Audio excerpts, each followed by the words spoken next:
Saludos amigos, gracias por la amabilidad de la compañía. Soy Cristino del Castillo y este es su programa A Quemarropa. Cuando estalló la guerra en Ucrania, el cálculo de Occidente fue que era cuestión de poco tiempo para que la economía rusa, como consecuencia de las sanciones, entrara en crisis. Y que esa crisis económica se expresara en lo social y también en lo político. Así las cosas, era cuestión de tiempo para que el régimen de Vladimir Putin estallara como una granada. Sin embargo, eso no ha ocurrido. Actualmente, Rusia tiene estabilidad en los precios. El rublo se mantiene estable, incluso se ha apreciado. El país ha incrementado sus ingresos por exportaciones y en definitiva Vladimir Putin tiene, al menos eso es lo que se proyecta, la casa en orden. No ocurre lo mismo, sin embargo, fíjense qué ironía, con el presidente Joe Biden, que es el que ha liderado en el mundo la respuesta occidental a la invasión rusa de Ucrania. El presidente Biden literalmente tiene el rancho ardiendo, como decimos aquí en República Dominicana. ¿Y cómo se manifiesta esto? De distintas formas. Y el asunto es tan delicado que me parece, no descarto la posibilidad de un juicio político contra el presidente después de las elecciones de medio término. Yo quiero explicar bien mi posición en este sentido y un poco caracterizar la situación que se está viviendo en este país. Lo primero es que la economía no anda muy bien. La tendencia es hacia la ralentización. Y desde luego que lo que más salta a la vista es el alto nivel de inflación que castiga a la gente. Se han incrementado los precios no solo de los alimentos, sino también de los combustibles. Y esto como una consecuencia de la decisión de inundar el mercado con dinero.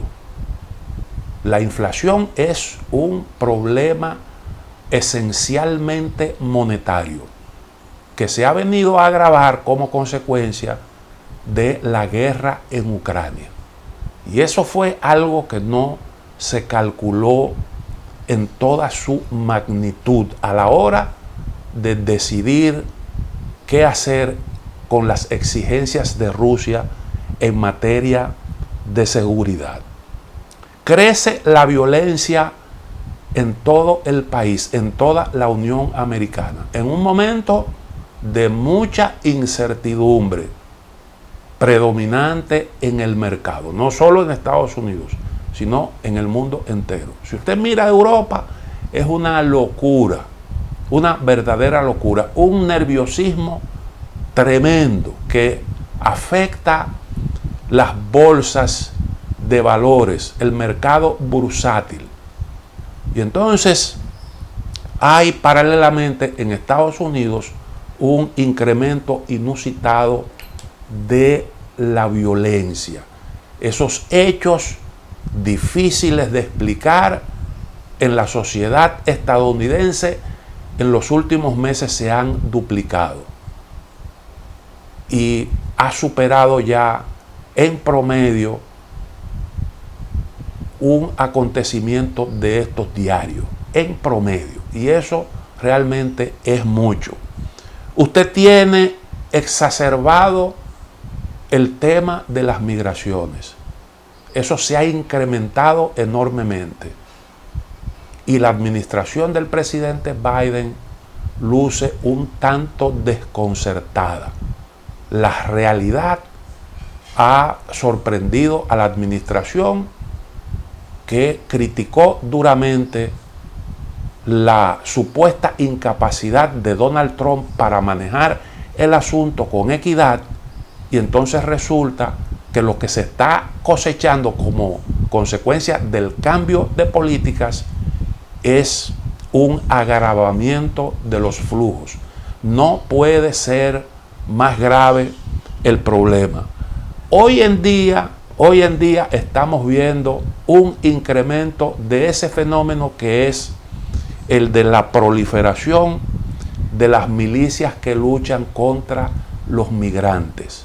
Ahí ha aparecido un nuevo grupo denominado Patriots for America, los Patriotas por América, que no es una organización clandestina como se pudiera pensar. Tiene un líder conocido, visible, que se llama Sam Hall, y estas milicias patrullan en el territorio de Texas, próximo a la frontera con México, detienen migrantes, interrogan incluso a menores, y están ahí y se definen como una organización que lucha por los valores estadounidenses. Además de esto, estamos viendo lo que nunca se había visto en Estados Unidos: una escasez de leche para bebé, de fórmula láctea para bebé. Y eso como consecuencia de problemas con las empresas que producen estos bienes de consumo. Resulta que los que producen las fórmulas lácteas son 2 o 3 empresas. Entonces esto ha planteado el tema de los monopolios, porque Estados Unidos abandonó su vieja política de control del mercado y optó por la desregulación prácticamente sin límite, y eso ha conducido a un proceso de concentración de la producción en unas cuantas empresas, en unos cuantos monopolios o en algunos oligopolios. En el caso de la leche, pues lo que hay son oligopolios. Y este es un tema ahora mismo en discusión, porque Estados Unidos históricamente fue una nación que siempre luchó contra esto. Fue uno de los primeros países en concebir las leyes antimonopolio. Y ustedes ven el caso de un montón de empresas que, al incurrir en prácticas para controlar el mercado con gran poder acumulado, entonces las autoridades optaron por dividirlas de forma tal que la competencia pudiera garantizar que las cosas fluyan en el mercado. Pero se abandonó esa política a favor de la desregulación.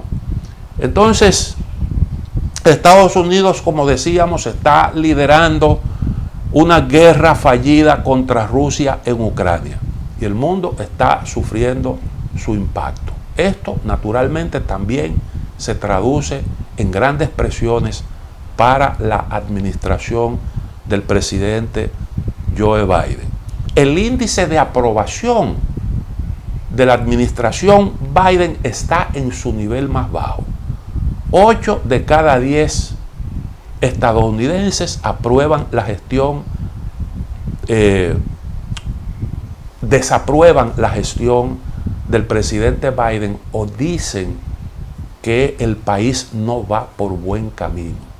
8 de cada 10 desaprueban la gestión de Biden. Hasta los demócratas expresan su inconformidad. Solo el 33% de estos dicen que el país va en la dirección correcta. El propio Partido Demócrata en el poder. Los demócratas están planteando, y eso lo reflejaba en días pasados un artículo, un trabajo extenso del New York Times, están planteando que después de noviembre, o sea, después de las elecciones de medio término, Joe Biden debe convertirse en un ancla que hay que sencillamente soltar, porque el presidente incluso está dando muestras de tiene lapsus mentales con mucha frecuencia y hay cada vez un mayor cuestionamiento de su capacidad para dirigir el país. Y esto ahora mismo está en discusión en el seno de la organización. Una posible derrota en noviembre de los demócratas pudiera entonces plantear el tema del juicio político. Quiero desarrollar un poquito esta idea. Permítanme antes hacer una pequeña pausa.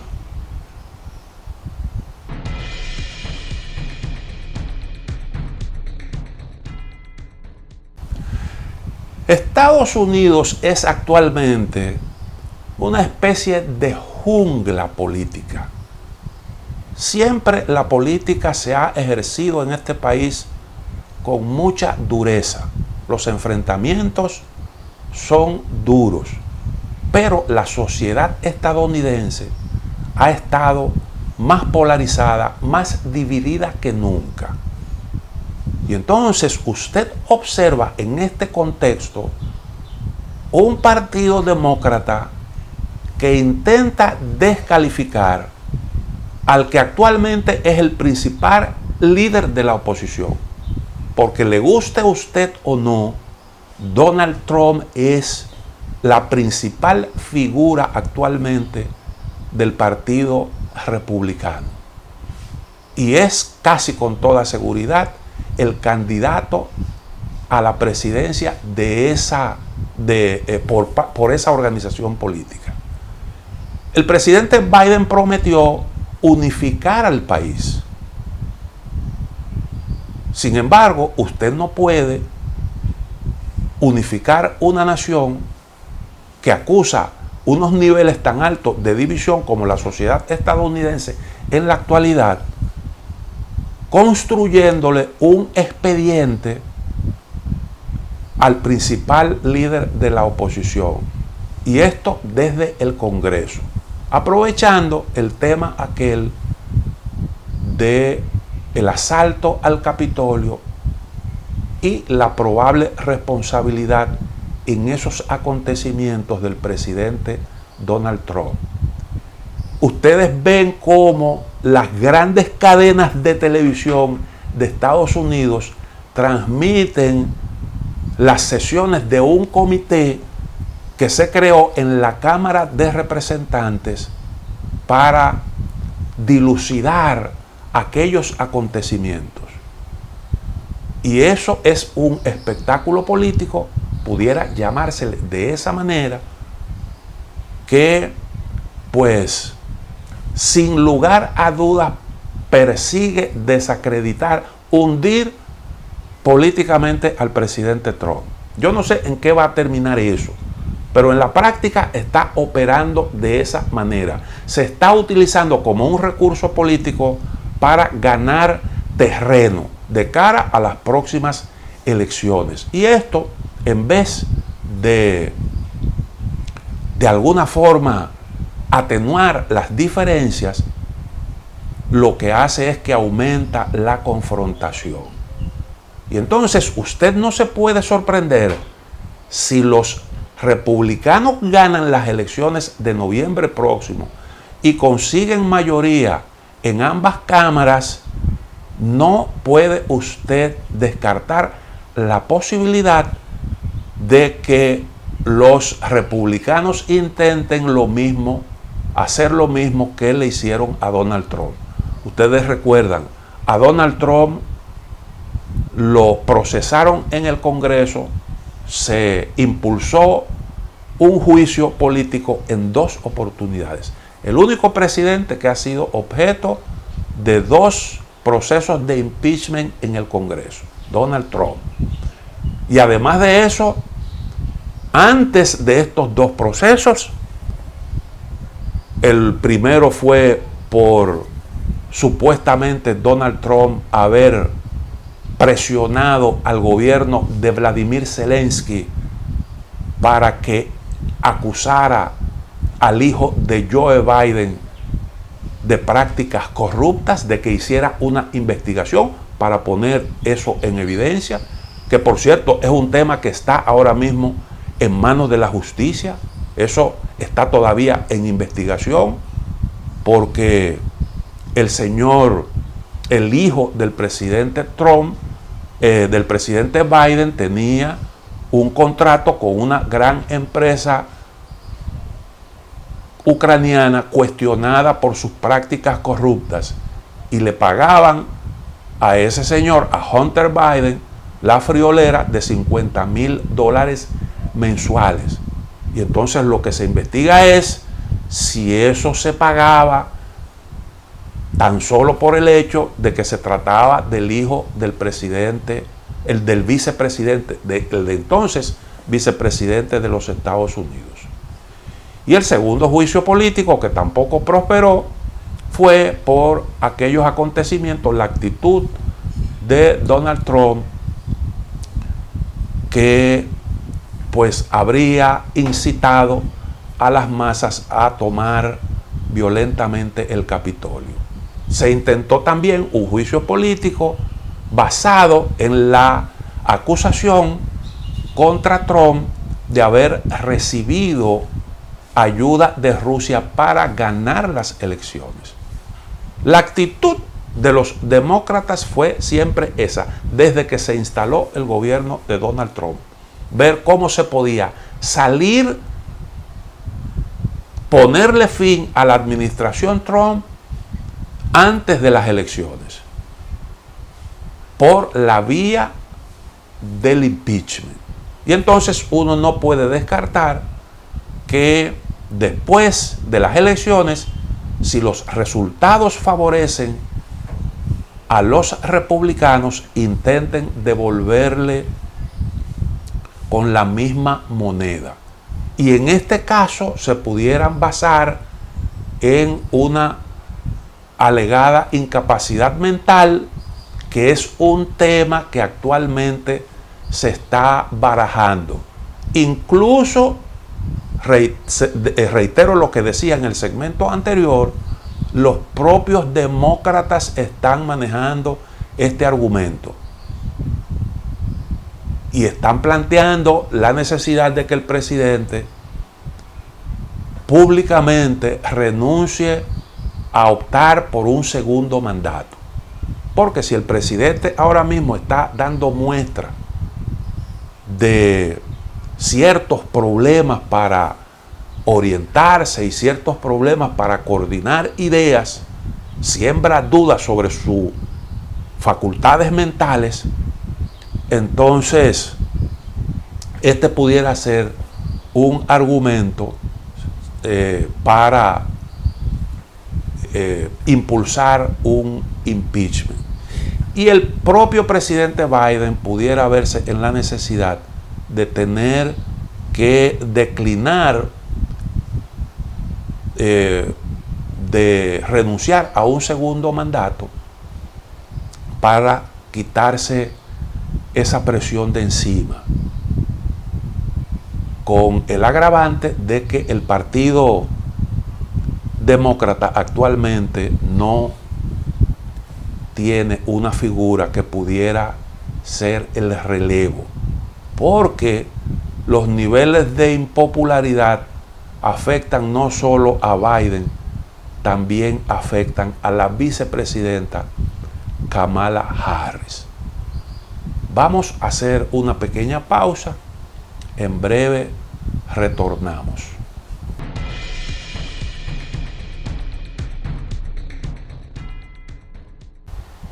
Poco a poco, la visión sobre lo que actualmente ocurre en Ucrania a nivel mundial va cambiando. Y todo esto estimulado por la incoherencia de Occidente frente a este conflicto. nosotros estamos viendo cómo, por un lado, se incentiva a Ucrania a dar la batalla en el terreno militar, incluso con un apoyo que no llega a satisfacer plenamente a la parte ucraniana, mientras por el otro lado Occidente cuida sus intereses a la hora de imponerle sanciones a Rusia, porque no se ha atrevido a jugársela un 100%. Y entonces crece la percepción de que un tanto a Ucrania la dejan paulatinamente sola. Pero hay algunas manifestaciones, por ejemplo, eso que está ocurriendo con el Sáhara Occidental y con el pueblo saharaui y su frente Polisario, reconocido por la ONU, la legitimidad de su lucha, su derecho a la autodeterminación, un conflicto que está planteado desde hace más de 40 años, porque Marruecos ocupó el territorio de un pueblo vecino por la vía militar, lo mantiene ocupado, no obstante a que hay hasta decisiones de la Corte de Justicia Internacional de la ONU, resoluciones de Naciones Unidas a favor de la descolonización, reconociendo los derechos del pueblo saharaui.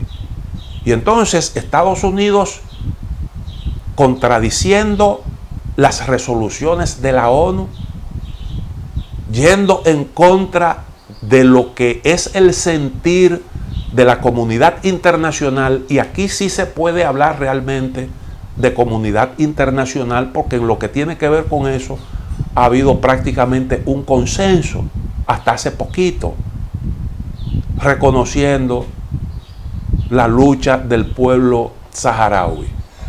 De repente, entonces, el gobierno de Estados Unidos decidió cambiar su política y ofertarle a Marruecos el apoyo de la ocupación militar ilegal del territorio saharaui a cambio de que establezca relaciones con Israel. Eso lo hizo el gobierno de Donald Trump, y la administración de Joe Biden le ha dado continuidad a esa política.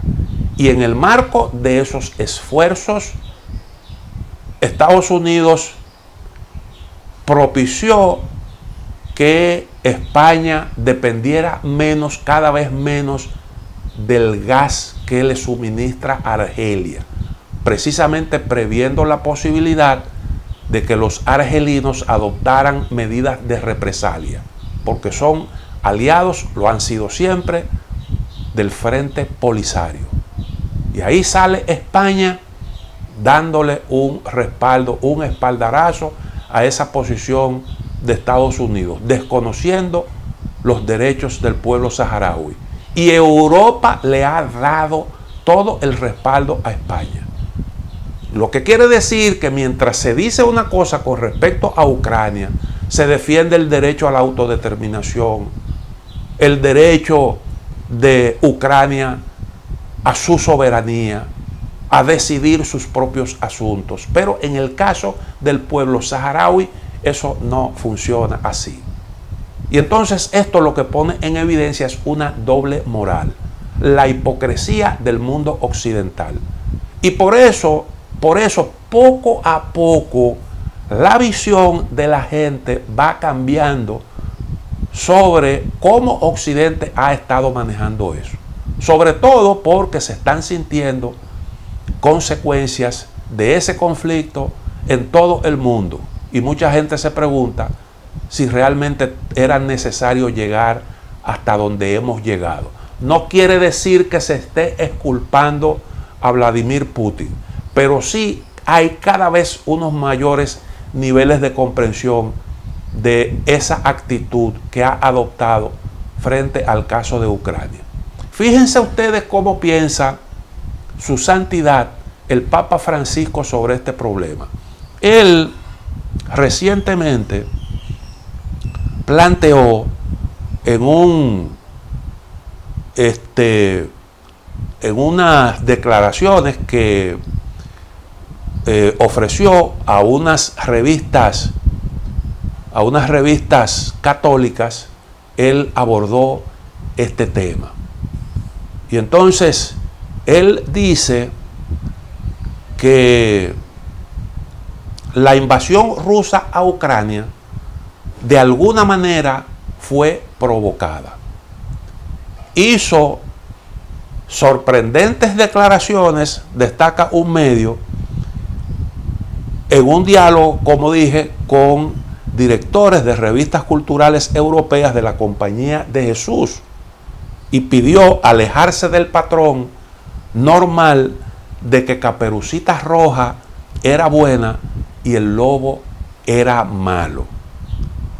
Francisco dijo que se ha declarado la Tercera Guerra Mundial, que la invasión rusa a Ucrania quizás de alguna manera fue provocada o no impedida. Es decir, hubo la posibilidad de un manejo más responsable del tema de la seguridad en Europa, discutiendo con Rusia las inquietudes que había planteado previamente. Hace unos años se me ocurrió decir que estábamos viviendo una tercera guerra mundial en pedazos. Ahora, para mí, se ha declarado la Tercera Guerra Mundial. Y este es un aspecto que nos debe hacer reflexionar. ¿Qué le está pasando a la humanidad que ha tenido 3 guerras mundiales en un siglo?, dijo Francisco. Al responder sobre la agresión de Rusia a Ucrania y cómo se puede contribuir a la paz, Francisco afirmó que hay que alejarse del patrón normal de que Caperucita Roja era buena y el lobo era malo. Está surgiendo algo global con elementos muy entrelazados. Y citó la opinión de un jefe de Estado que conoció antes del comienzo de la guerra y que le expresó su preocupación, entre comillas, por cómo se estaba moviendo la OTAN. Le pregunté por qué y me respondió: están ladrando a las puertas de Rusia y no entienden que los rusos son imperiales y no permiten que ninguna potencia extranjera se les acerque. Y concluyó diciendo que la situación podría conducir a la guerra. Ese jefe de Estado supo leer las señales de lo que estaba pasando.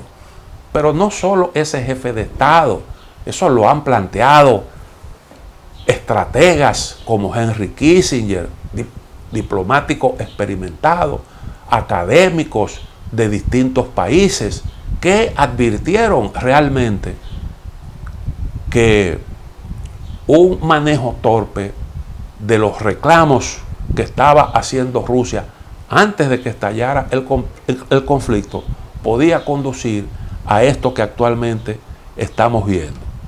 Y agregó el Papa Francisco: no ver también todo el drama que se desarrolla detrás de la guerra, que quizás de alguna manera fue provocada o impedida, y registro también un interés en probar y vender armas. Es muy triste, pero básicamente esto es lo que está en juego.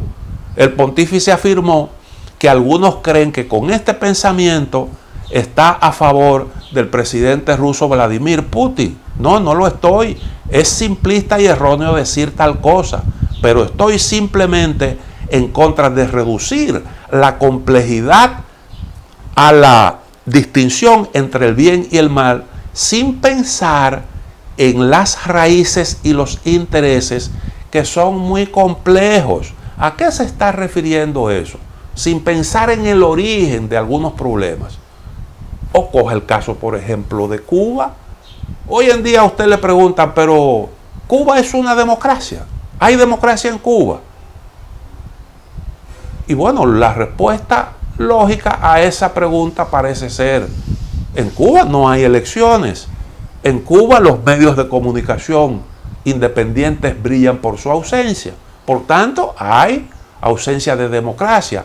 Pero el asunto no se puede ver simple y llanamente desde una óptica simplista como esta, porque resulta que Cuba ha sido una especie de Ucrania durante 60 años, porque Estados Unidos, el vecino poderoso de esa pequeña islita del Caribe, siempre hostilizó un proceso genuino, legítimo, que se inició con la insurrección de Fidel Castro y un grupito de hombres contra una dictadura. Nunca reconocieron la legitimidad de esa lucha y trataron de ahogar los esfuerzos de Cuba por hacer valer su independencia, su soberanía, y por quitarse de encima ese yugo opresor.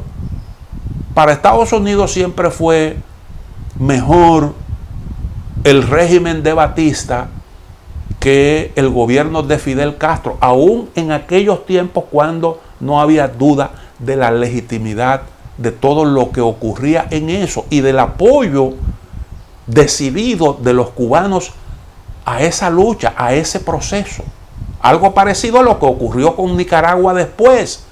Somoza era más legítimo y era más auténtico que el gobierno de los sandinistas y su lucha, la lucha de los sandinistas y el gobierno que se estableció posteriormente. Vamos a la última pausa, en breve retornamos.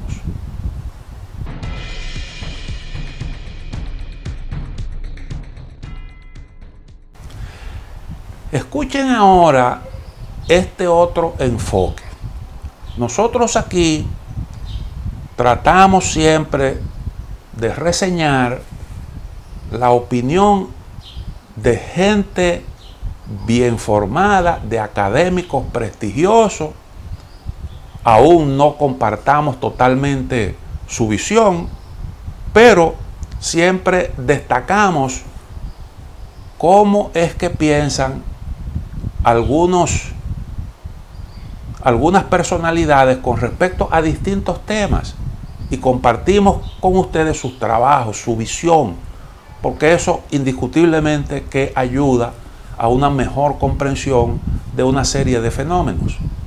Hace un par de días atrás escribió un artículo en The Hill Robert Manning, que es, además de un académico, un gran estratega, experto en asuntos de seguridad de los Estados Unidos.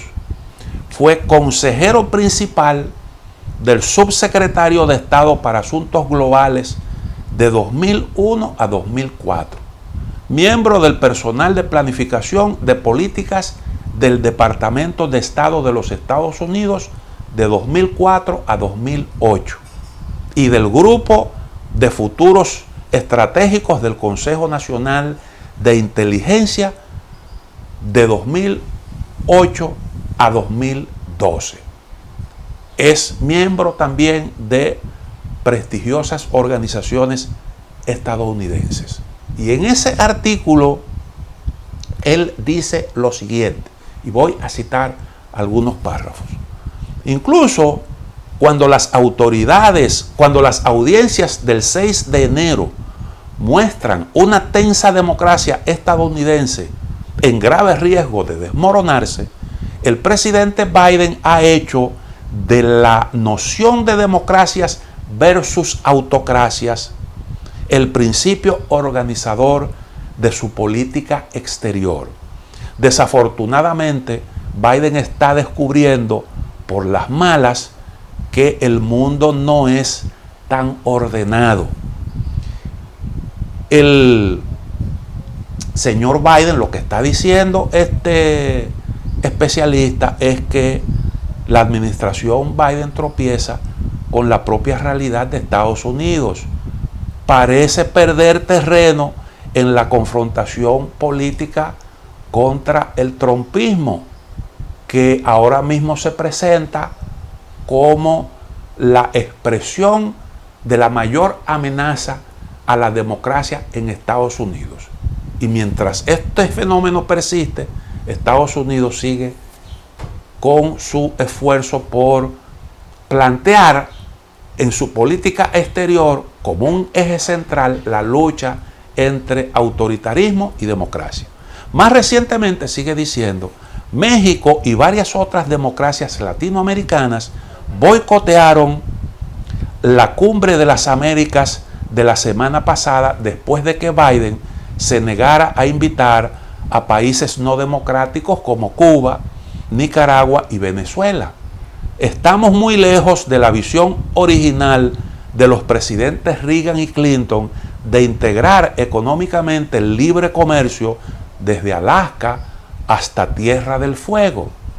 De hecho, Estados Unidos no tenía la liberalización comercial en la agenda en un momento en el que el comercio de China con América Latina aumentó a 400.000 millones en el 2021. Este es un dato interesante. 400.000 millones en el 2028. En el 2021. Es el volumen del intercambio de China con América Latina. Eclipsando, sigue diciendo, eclipsando el de Estados Unidos, que es igual a 295.000 millones. China supera con creces a Estados Unidos por el volumen de los intercambios comerciales con América Latina. Y China ha invertido, este es otro dato también revelador, 150.000 millones en proyectos de infraestructura en la región desde el 2005 como parte de su iniciativa Belt and Road. Esa es la denominada iniciativa de la Ruta de la Seda, el gran proyecto chino de construcción de infraestructura para conectar su mercado con el resto del mundo. Estados Unidos invierte modestamente en la región, pero está furioso por la influencia de China. Tú no inviertes, pero hay otros que sí lo hacen. Y entonces dice este especialista, no se puede vencer algo con nada. Es lo que nosotros hemos venido sosteniendo aquí. Tú no puedes hacer política exterior exigiéndole a los países que escojan entre uno u otra nación, privilegiándote a ti, sacrificando intereses nacionales, que es en esencia lo que nos han estado pidiendo. Cuando, por ejemplo, a República Dominicana se le conmina a no aceptar inversiones de China en proyectos de infraestructura, como el caso, por ejemplo, del puerto de Manzanillo, o cuando se le exigió que no permitiera la inversión en tecnología 5G que China estaba ofreciendo en un momento en el que nosotros necesitábamos impulsar las clases virtuales como consecuencia del cierre por la pandemia. Con esas exigencias a nosotros nos obligaba a sacrificar intereses nacionales, a rechazar inversiones que necesitamos para nuestro desarrollo. ¿Y qué política exterior puede ser efectiva basada en ese tipo de demanda? Y nosotros planteábamos a partir de ahí, se necesita una política más inteligente frente a esa iniciativa china de la Ruta de la Seda. Se necesita, y lo decíamos, respaldando la propuesta de López Obrador, vamos a hacer de América Latina, a establecer aquí una alianza tipo Unión Europea, altamente beneficiosa para todo el mundo, pero prescindiendo de mecanismos odiosos como la Organización de Estados Americanos. Entonces, coja el caso chileno, por ejemplo. ¿Tú le puedes decir acaso a Chile que no le venda a China su cobre? Que no tenga los intercambios comerciales que actualmente tiene con ese país. Dice porque China no fue un país democrático. No es un país democrático. Chile actualmente está debatiendo la reforma a la Constitución de Augusto Pinochet. Eso que fue una herencia de una dictadura apoyada por Estados Unidos. porque Estados Unidos apoyó la dictadura, una dictadura tan sangrienta como la de Augusto Pinochet. Por eso es que el Papa está diciendo, hay que entender el asunto en el contexto histórico.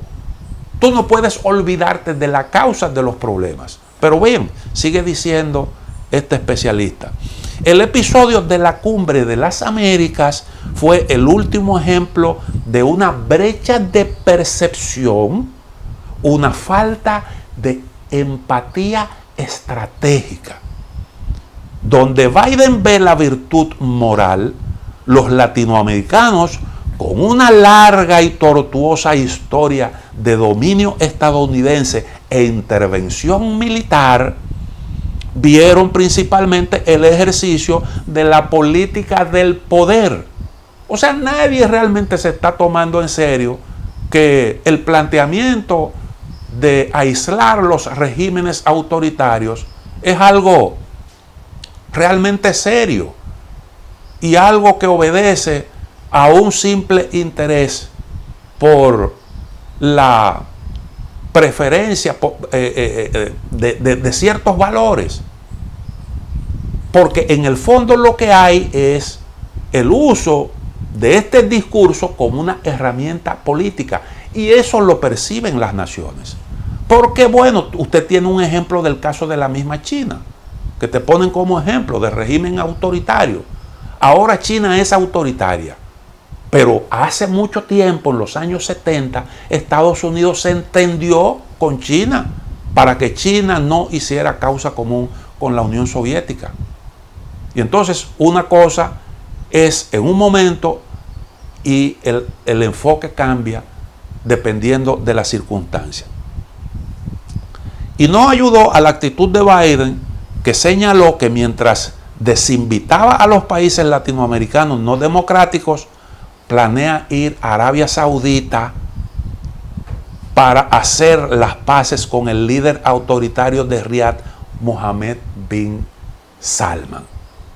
O sea, mientras tú estás hablando, le estás diciendo a los latinoamericanos que hay que defender la libertad de expresión y las actividades y proteger la actividad de la prensa libre, anuncias que vas a ir a visitar a un viejo aliado tuyo que es un asesino a sangre fría, que asesinó a un periodista en su consulado en Turquía cuando fue a buscar unos documentos para contraer matrimonio. Lo descuartizaron y desaparecieron el cadáver. Y Joe Biden había prometido convertir a Salman y el régimen saudí en un paria a nivel mundial. Y hoy el discurso es distinto. Entonces, ¿qué juez es este que se permite, que condena por déficit democrático y después, y eso lo hace sin ningún tipo de regla?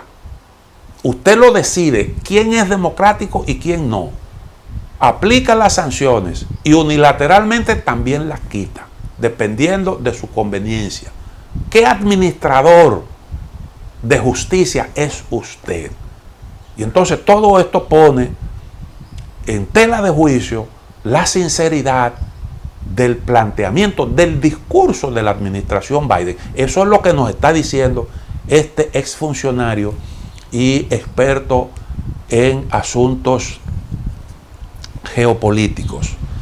Esta brecha en las percepciones y en los intereses, donde el paradigma democracia versus autocracia no encaja del todo, se ve más claramente en la respuesta global a la bárbara invasión de Ucrania por parte del presidente ruso Vladimir Putin. La notable unidad de los socios estadounidenses y europeos, junto con Corea del Sur y Japón, por las sanciones sin precedentes contra Rusia, llevó a muchos a verlo como un consenso global. Pero la mayor parte del mundo lo ve de otra manera. una larga lista de naciones, en su mayoría democráticas, principalmente India, pero también México, Brasil, Sudáfrica, Turquía e Israel, se han mantenido neutrales en diversos grados y no han impuesto sanciones a Rusia. De manera similar, Arabia Saudita y los estados del Golfo han fingido neutralidad. Lo ven muchas naciones en África y en todo el sur global, lo ven como una guerra europea cuyas dolorosas consecuencias han afectado sus intereses en forma de inflación, aumentos y escasez de precios de energía y alimentos, así como exacerbando una crisis de deuda de una nación en desarrollo. Biden tiene razón en que Estados Unidos necesita demostrar que la democracia puede cumplir. La influencia y el atractivo de Estados Unidos alcanzan su apogeo cuando predica con el ejemplo. Pero el mundo no es binario, como afirma Biden. Los problemas rara vez son blancos o negros, pero en su mayoría son tonos de gris. Es un mundo en el que Estados Unidos sigue siendo una potencia militar y financiera preeminente, pero en el que el poder se distribuye y se distribuye de este a oeste, de norte a sur. Yo quiero decir aquí que realmente la lucha por la democracia no es mala. Y qué bueno que haya preocupación porque la democracia se desarrolle y se extienda. El problema es que la lucha por la democracia no puede ser un discurso para usted, de alguna forma, prevalecer en la geopolítica. No se puede decidir unilateralmente quién es o no democrático. Tiene que haber normas que regulen la evaluación de los déficits democráticos y tiene que haber reglas a la hora de imponer las medidas para luchar contra esos déficits.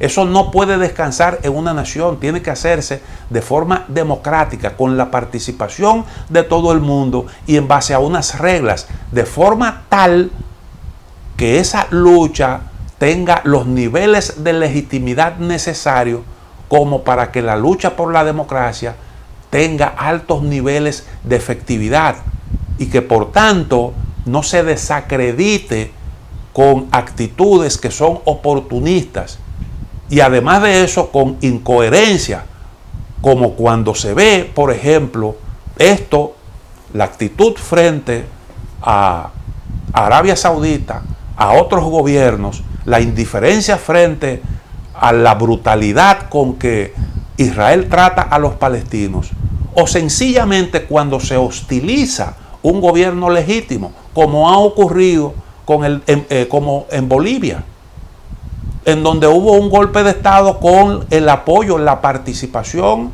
nada más y nada menos que de la Organización de Estados Americanos, que ha sido una herramienta de política exterior de los Estados Unidos.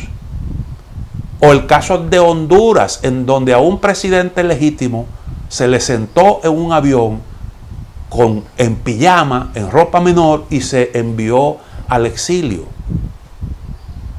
con la indiferencia y el apoyo, mejor dicho, de los que juzgan sobre nuestras democracias. Entonces, así las cosas no pueden funcionar. Llegamos al final de A Quemarropa. Mañana, Dios mediante, estaremos nuevamente con ustedes.